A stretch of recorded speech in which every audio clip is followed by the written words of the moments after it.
শিবির যারা করেন তারা অত্যন্ত মেধাবী, কিন্তু মেধাবীদের তো একই সাথে অনেস্ট হইতে হবে। তার নোট অফ ডিসেন্ট যারা দিচ্ছেন তারা যদি জাতির এই জুলাইয়ের আকাঙ্ক্ষাকে বৃদ্ধাঙ্গুলি দেখায়, তাহলে তো সেখানে বিএনপির নাম একা বললে হবে না, একটা হোক দুইটা হোক, জামাতেরও তো আছে। এবং জামাত তাদের মাদার সংগঠন না হোক, ফাদার সংগঠন বা আব্বা সংগঠন হোক বা যাই হোক, সহযোগী সংগঠন যাই হোক, তো জামাতের কথা বলতে হবে। অন্য আরো যারা ডিসেন্ট নোট অফ ডিসেন্ট দিচ্ছে তাদের কথা বলতে হবে। তাহলে কথাটা এইভাবে বললে ভালো হয় যে সংস্কারের প্রশ্ন যেই সমস্ত দল নোট অফ ডিসেন্ট দিচ্ছে তাদেরকে তারা এই জুলাই অভ্যুত্থানকে বৃদ্ধাঙ্গুলি দেখাচ্ছে। এইটা না করে ডাকসু একটা ছাত্রদের প্রতিনিধি, কিন্তু তারা এখানে যে ন্যারেটিভ পলিটিক্স যেটা ডেভেলপ করার চেষ্টা করা হচ্ছে, যে বয়ান যে একটা দল, হ্যাঁ একটা অংশ, যাদেরকে আমরা আসলে 5 তারিখের আগে ওইভাবে চিন্তাম না, কারণ আমরা তো মাঠে ছিলাম, আমরা অভ্যুত্থানের ভেতরে ছিলাম, আমরা নেতৃত্বের ভিতরে ছিলাম, শুধু বাইরের থেকে লেখালেখি করে সংগঠিত করতে না, মাঠে ছিলাম, আমরা তাদেরকে বড় অর্থে দেখি নেই। তো এখন তারা জুলাইয়ের দরদি হয়ে গেছে, জুলাইয়ের প্রধান ঠিকাদার হয়ে গেছে, তাই না? তো এইটা এই জন্য আমি বলি যে আপনার মানে অসৎ মেধাবীটা সবচেয়ে বেশি ক্ষতি করে দেশের, যেটা আমি দেখতে পাচ্ছি। এটা হওয়া উচিত ছিল। এবং এখানে এই যে পলিটিক্যাল ন্যারেটিভ নির্মাণের জন্য, হ্যাঁ বিএনপি ব্যাশিং এর জন্য বা ধরেন বিএনপিকে ডিফেম করার জন্য ডাকসুর প্ল্যাটফর্মকে ব্যবহার করা খুবই কলঙ্কিত। এটা আমি সোশ্যাল মিডিয়াতেও দেখেছি, লোকজন এটা খুবই অবাক হয়েছে এবং ব্যাপক প্রতিক্রিয়া ব্যক্ত করছে। শুধুমাত্র জামাতের বা আপনার শিবিরের মেধাবীরা প্রশংসা করছে যে ব্যাপক কৌশল একটা করলাম, হ্যাঁ ডাকসু দিয়া বিএনপির একটা ল্যাং মেরা দিলাম। হ্যাঁ, কিন্তু তারা যদি মেধাবী সত্যিকারে হইতো, এই যে জুলাই সনদ, এই যে কিতাবুল মুকাদ্দাস নিয়ে ঘুরতাছি, এটা তাদের পয়রা দেখা দরকার ছিল। তাদের আব্বা সংগঠন 4-5টা জায়গায় যে নোট অফ ডিসেন্ট দিছে, সেই কথাটা তারা কেন বলে নাই বিবৃতিতে?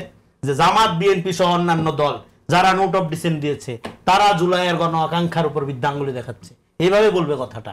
তা না করে একটা পক্ষে গিয়ে তারা সর্বদলীয় ছাত্রদের প্রতিনিধিত্ব করে নির্বাচিত হওয়ার পরে, নির্বাচন নিয়ে বিতর্ক বিতর্কগুলো যাচ্ছি না, হ্যাঁ নির্বাচিত হওয়ার পরে তারা তো জামাতের ফেভারে যায়, এরকম একটা বক্তব্য দিতে পারে না জাতিকে বিভক্ত করার জন্য। তার মানে সরকারের ভেতরের এক অংশ, সম্পূর্ণ সরকার না, এবং এক রাজনৈতিক দলগুলো এবং জামাতের এক অংশ এবং শিবিরের এক অংশ, এই টোটালটা মিলাইয়া এখানে বিএনপি দুধের দোয়া তুলসী পাতা, সেই কথা আমি বলছি না। বিএনপির অন্য জায়গায় আমরা 1000 সমালোচনা করব, কিন্তু জুলাই সনদের এই প্রশ্নে যেভাবে তাকে দাঁড় করানো হচ্ছে এবং আগে হানাতে ঠেলে দেওয়া হচ্ছে, যে বিষয়ে গণভোট হবে কিনা সেই সিদ্ধান্ত হওয়ার আগে হানার দিকে ঠেলে দেওয়া হচ্ছে, এবং সে না এবং ডিসেন্ট এই নোট অফ ডিসেন্টের ব্যাপারটা হইলো যে এটা সব মাছ ময়লা খায়, এক মাছের নাম হয়, এই টাইপের অবস্থা।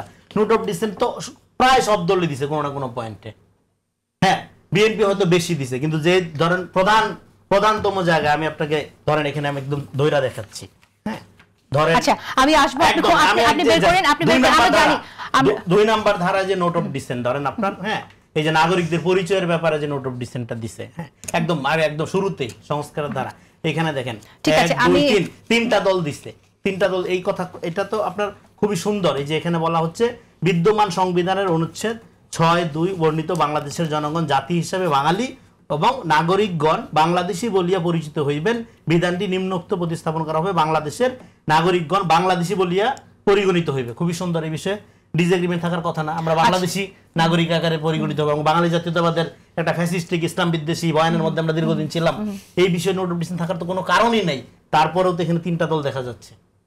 তার মানে কি, নোট অফ ডিসেন্ট মানে মতের যে ভিন্নতা থাকবে এইটাকে রেসপেক্ট করার প্রক্রিয়াই তো 5 তারিখের শিক্ষা। আমি 1 সেকেন্ডে শেষ করে দিই। সেক্ষেত্রে নোট অফ ডিসেন্ট থাকা, ভিন্নমত থাকাটা অন্যায়, এইটা প্রতিষ্ঠা করাটা হইলো এই যে 5 তারিখের পর থেকে আমি বাণী চিরন্তনী দিতেছিলাম, কেউ শুনলো না কথাটা, যে আমরা একটা লেট ফ্যাসিজমের মধ্যে আছি। একবারও কিন্তু বলি না ভিতরে হয়ে গেছে, আপনি বলেছেন